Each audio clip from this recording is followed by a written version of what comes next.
नमस्कार. लोकसभा निवडणुकीचे पडघम वाजायला लागलेले आहेत. सर्व भारतभर प्रचाराची रणधुमाळी आता चालू होणार आहे. आपला पालघर जिल्हा राखीव मतदारसंघ आहे. इकडे 6 आमदार आहेत. वसई, पालघर, जव्हार, मोखाडा, विक्रमगड, वाडा या सगळ्या विभागात ते तलासरी, मोखाडा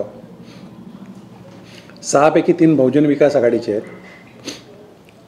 2 सहयोगी आहेत का ज्यांना लोकनेते आमदार हितेंद्र ठाकूर यांनी सहकार्य केल्यामुळे निवडून आलेले आहेत, आणि एक सेनेचा आहे. खरं म्हणजे बहुजन विकास आघाडीचा या मतदारसंघावर दावा आहे.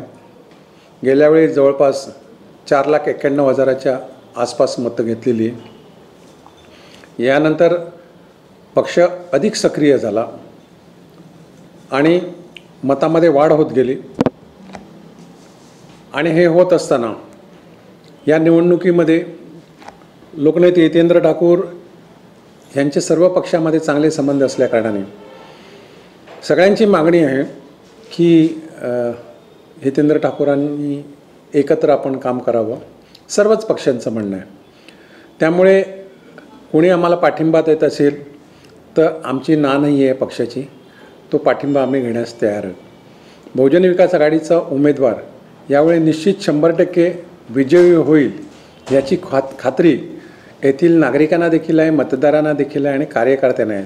आणि त्यामुळे कार्यकर्त्यांनी एक आग्रह, आतापर्यंत ज्या मेळावे झाले, मिटिंग्स झाल्या कार्यकर्त्यांच्या, त्याने लोकनेते हितेंद्र ठाकूर यांच्याकडे एकच मागणी केलेली आहे की काही झालं तरी यावेळी आपला उमेदवार उभा करायचाच.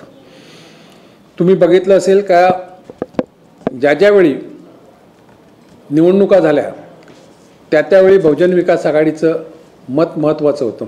आतापर्यंत राज्यसभा असेल, विधान परिषद असेल, सर्व ठिकाणी सगळ्या पक्षांना बहुजन विकास आघाड्यांनी मतं दिली आहे. अमुक एक पक्षालाच दिली असं नाही, तर सर्व पक्षांना बहुजन विकास आघाडीने विधान परिषद, राज्यसभेमध्ये मतं दिलेली आहेत.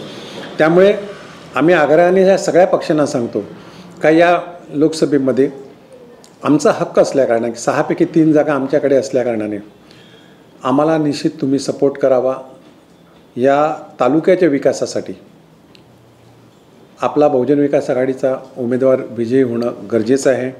बहुजन विकास आघाडीकडे जुने, जाणते, तरुण असे वेगवेगळे कार्यकर्ते आहेत. आणि बहुजन विकास आघाडीच्या कार्यप्रणालीप्रमाणे का विड्रॉवलच्या दिवशी उमेदवार घोषित केला जातो, त्याआधी कार्यकर्त्यांच्या बैठका होऊन त्याच्यातनं इच्छुकांचे उमेदवार जे असतील ते पुढे येतील आणि त्यातून एक उमेदवार नेहमीच्या पद्धतीप्रमाणे निवडला जाईल.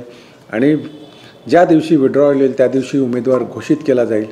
आणि पुढील रणनीती आधीच आखलेली आहे.